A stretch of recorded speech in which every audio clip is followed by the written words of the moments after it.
بسم اللہ الرحمن الرحیم. السلام علیکم. آپ سن رہے ہیں رفا FM 102.2 اور پروگرام گیسٹ گیلری کے ساتھ میں ہوں آپ کا میزبان اصغر خان.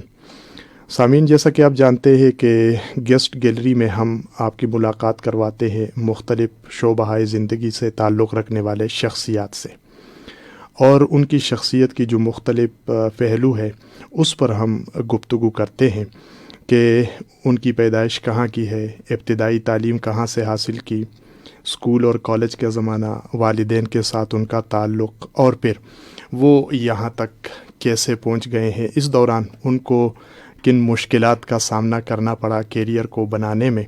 تو یہ تمام اس لیے ہم کرتے ہیں کہ جو نوجوان نسل ہے وہ جو سیلیبریٹیز ہے، شخصیات ہے، ان سے ان کی شناسائی ہو اور مستقبل بنانے میں، کیریئر بنانے میں ان کو جو ہے وہ تھوڑی بہت آسانی بھی ہو. آج کے پروگرام میں ہم نے دعوت دی ہے محترمہ عظمیٰ گل صاحبہ کو. آج ان کی کہانی انہی زبانی جو ہے، انہی کی زبانی ہم جاننے کی کوشش کریں گے. محترمہ عظمیٰ صاحبہ، آپ کا بہت شکریہ ہمیں وقت دینے کا، اور السلام علیکم. السلام علیکم. جزاک اللہ. انشاءاللہ دیکھتے ہیں آپ جو کہہ رہے ہیں کہ ہم اپنی کہانی سنا سکتے ہیں کہ نہیں، دیکھتے ہیں، کوشش کرتے ہیں. نہیں، آپ چونکہ ایک بڑے بیٹے باپ کی بیٹی ہے تو ظاہر سی بات ہے کہانیاں تو آپ کے پاس بہت ہے، اور آپ کی اپنی زندگی بھی اور ان کی زندگی میں بھی. لیکن یہ ہے کہ ہماری کوشش یہ ہے کہ اسی طرح کے لوگوں کو اور ان کو بلا کے، تو جو ہماری نوجوان نسل ہے، تھوڑے تھوڑے مسائل آ جاتے ہیں وہ بیٹھ جاتے ہیں، اور پھر مثبت کی بجائے منفی کی طرف جو ہے وہ سرگرمیوں کی طرف چلے جاتے ہیں.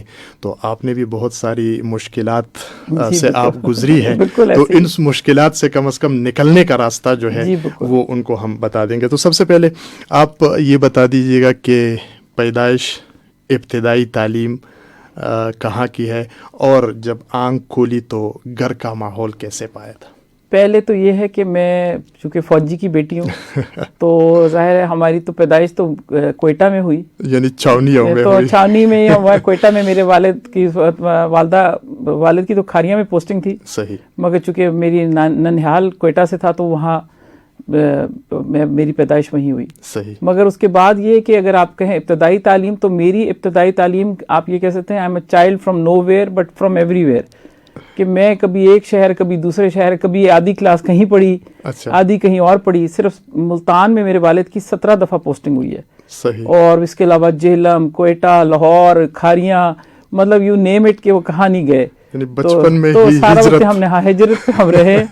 بلکہ ایک یہ بڑی عجیب سی بات تھی ہماری زندگی میں کہ 1 سال کے بعد ہم عام طور پہ میں اپنی کلاس میں سہیلیاں وغیرہ نئی بنایا کرتی تھی، بیکاز مجھے ہمیشہ یہ احساس ہوتا تھا کہ اب تو جانے والے، تو اس سہیلی کے ساتھ وہ کوئی ریلیشن شپ کرنا یا دوستی بنانے کا وہ بھی نہیں تھا. صحیح. تو بہت شارٹ ٹائم تھا، کہیں بھی رہا، تھوڑا سا پوسٹنگ ادھر رہی پھر ادھر ہو گئی. تو فوج میں یہی تھا. یہ نومیڈک لائف ہماری تھی اور بہت ہی انجوائے بھی کیا. صحیح. اس کا یہ فائدہ ہوا کہ بہت ہماری ویل راؤنڈیڈ پرسنالٹی بن گئی، لوگوں سے ملنے سے، مختلف علاقے کے لوگوں سے انٹریکشن ہوتا تھا، ثقافتوں سے تھا، زبان تھی، اور مختلف علاقوں کے لوگوں کی طبیعت بھی سمجھنے کے لیے. تو بڑا ایک طرح اچھا بھی رہا. اور یہ ہے کہ یس، میں یہ نہیں کہہ سکتی کہ میں کبھی فکس جگہ پہ سے کہیں پڑھا ہے میں نے. صحیح. ظاہر سی بات ہے کہ پرائمری ایجوکیشن کے بعد مڈل اور ہائی اسکول کے اوپر، تو مڈل اور ہائی اسکول کا کچھ ہے یا وہ بھی اسی طرح؟ وہ بھی ایسے ہی ہے کہ میں نے جب ایک اسکول میں پڑھا، جیلم میں تھی میں اس وقت کانوینٹ میں، تو وہاں تھا 9th اور 10th کے ایگزامس میٹرک کے جو ہے وہ ایک ساتھ دیے جاتے تھے. جب پوسٹنگ ہو گئی ملتان پہنچے تو پتہ لگا بچے 9th میں پہلے سے ہی پیپر دے چکے، 5 اور 5 بعد میں، تو بس وہ پھر پرائیویٹلی دیا کیونکہ چوائس ہی نہیں تھی. تو اس طرح بہت بھاگ دوڑ ہی رہی زندگی میں. صحیح. مطلب یہ ہوا کہ جنرل صاحب کی ٹرانسفر ہوتی رہی تو آپ بھی ٹرانسفر ہوتی رہی. بس جی یہی ہوا، اور انجوائے بھی کرتے تھے، نئے فرینڈز بناتے تھے، مگر یہ کہ پڑھائی کا بہت زیادہ افیکٹ ہوتا تھا. صحیح. اینڈ پھر گھر میں خود پڑھتے تھے. اور الحمدللہ یہ تھا کہ والدین کی بڑی گائیڈنس تھی. میری والدہ بہت ہی اردو کے معاملے میں اور چیزوں میں بہت ان کے. اچھا، ابھی میں نے اسی پہ میں نے آنا ہے. جس طرح آپ نے کہا کہ کوئی نئی دوست جو ہے وہ نہیں بنایا کرتی تھی اس لیے کہ اگلے دن یا اگلے مہینے ہفتے دوبارہ ٹرانسفر ہونا تھا، تو کوئی اپنے پرائمری ایجوکیشن کے کوئی استاد جس سے لگاؤ رہا ہو اور کوئی کہ یا نہیں وہ بھی موقع نہیں وہ بھی ملا؟ ایسے ہی کبھی اس لیول تک پہنچتے ہی نہیں تھے کہ ہم کسی کے ساتھ اتنا ریلیشن شپ مضبوط ہوتا. جی بس یہی ہوتا تھا کہ اچھا ہمیں پتا تھا رسپیکٹ بہت تھے کہ بھئی اپنے استاد کی, اور قدر بڑی کرتے تھے کیونکہ اگر کوئی اچھا استاد مل جاتا تھا تو پھر بہت زیادہ ہوتا تھا کہ ان کے ساتھ لرن کرنا ہے, سیکھنے کا. تو ایسا کوئی, میں اگر یہ کہوں کہ میری یادداشت میں کہ کوئی بہت جس نے امپیکٹ چھوڑا تو ایسا کوئی بھی نہیں ہے, کیونکہ میں کبھی اتنی دیر کہیں رہے ہی نہیں. تو میں آپ کو بتا رہی ہوں کہ ان کی ایک سروس میں زندگی میں میرا خیال ہے جتنی بھی ان کی 36 سال یا 38 سال سروس تھی, تو اس کے اندر ہم نے تو میرا خیال ہے ہر سال میں کوئی 1 یا 1.5 پوسٹنگ ضرور دیکھی ہے. صحیح. اچھا, اس کے بعد کالج کی زندگی, وہاں تو تھوڑا سا کالج میں بھی اسی طرح تھا. وہ 2 حصوں میں نے کالج بھی اسی طرح پڑھایا, 1 سال ملتان میں پڑھا, 1 سال پنڈی میں پڑھا, اس طرح کر کے.